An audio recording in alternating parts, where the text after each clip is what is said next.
तो नमस्कार दर्शकों, फिर आपका स्वागत है एक बार ऐसा 91 न्यूज में। तो दर्शकों, बात करते हैं आप लोकसभा चुनाव की और हमारा मुद्दा है संबल को लेकर, जहां पर सांसद पद हेतु समाजवादी पार्टी से जो डॉक्टर भट्ट थे उनके जो पोते हैं ज़ियाकुर रहमान अब उतर चुके हैं चुनावी मैदान में।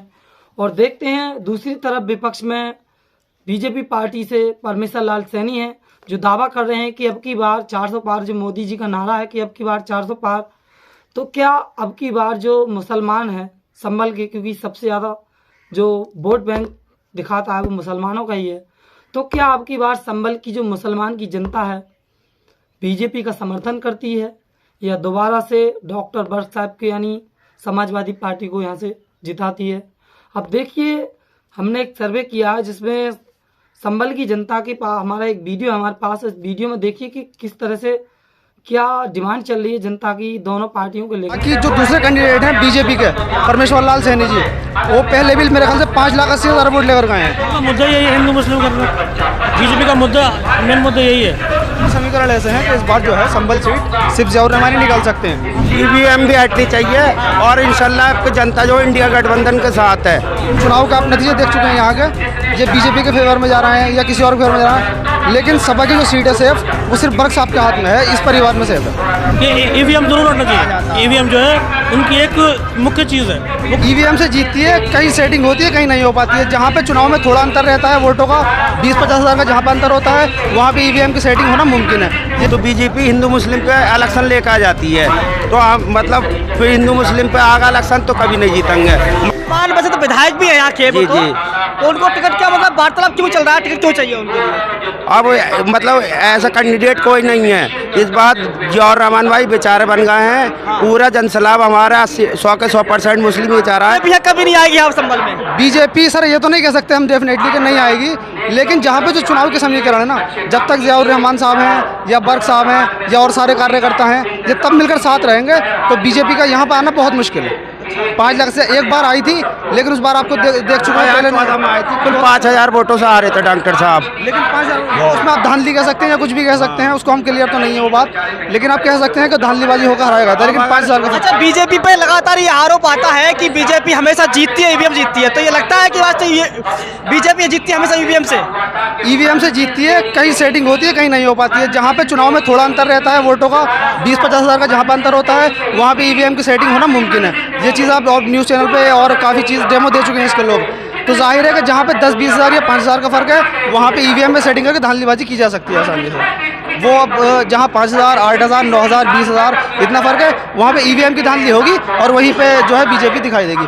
जहाँ 50,000 से ज़्यादा, 1 लाख से ज़्यादा फ़र्क पहुँचेगा तो वहाँ पे जाहिर सी बात है। अभी आपने देखा हसनपुर में जब ये चुनाव हुए थे, नगर पालिका के चुनाव हुए थे, वहाँ पे हसनपुर की सीट कैसा रह गई थी?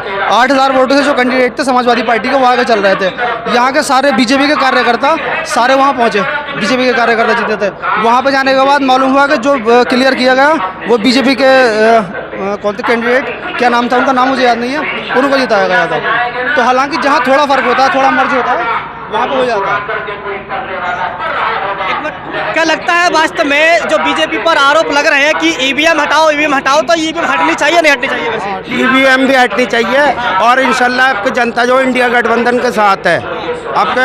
आपके और बहन मायावती आ जाती हैं इसमें, तो अल्लाह ने चाहा तो 60 सीटें यूपी में ले लेगी इंडिया गठबंधन। आप 60 सीटों की बात कर रहे हैं कि ले लेंगे, लेकिन उधर योगी जी बोल रहे हैं कि 80 का सीटें बीजेपी को जाएंगी इस बार। बिल्कुल गलत बात है। अगर बहन मायावती आ जाती हैं तो 60 सीटें, 50 सीटें पक्की।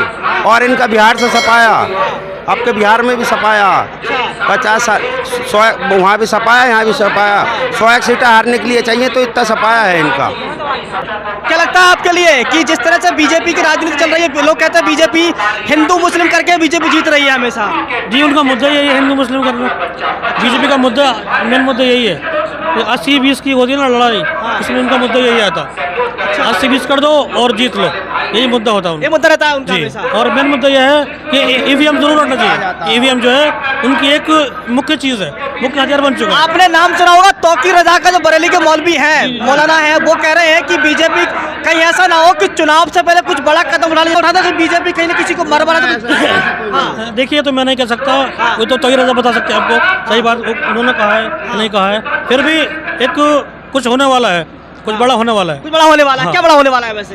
देखो आप लोग बेहतर जानते हैं, बड़ा होने जा रही है। जानते हैं। हाँ, मैं कह रहा हूँ जब चुनाव नज़दीक आ जाता है तो बीजेपी हिंदू मुस्लिम पे इलेक्शन लेकर आ जाती है, तो हम मतलब फिर हिंदू मुस्लिम पे आगा इलेक्शन तो कभी नहीं जीतेंगे। मगर आपके हिंदू भाई भी बहुत खिलाफ हैं, 80-50% हिंदू भाई खिलाफ है बीजेपी हटाने के लिए। महंगाई, बेरोजगारी, बहुत परेशान है हिंदू भाई भी। तो इंशाल्लाह हिंदू मुस्लिम एक होंगे तो बीजेपी सरकार जब भी भागेगी, अकेले मुसलमानों से न भागनी। हाँ, मुस्लिम तो पूरा वोट बीजेपी का, कुछ मुस्लिम वोट बीजेपी के साथ में भी है। गांव में सर्वे किया है मैंने, तो कुछ मुस्लिम कहते हैं हम तो बीजेपी के साथ में वो हैं। ऐसे है बस दिखाओ के, गाँवों में पार्टी बंदी होती है तो वो तो बस जैसे दूसरा ग्रुप है तो वो दिखाव के लिए आ जाते हैं, मगर वोट न देते हैं बीजेपी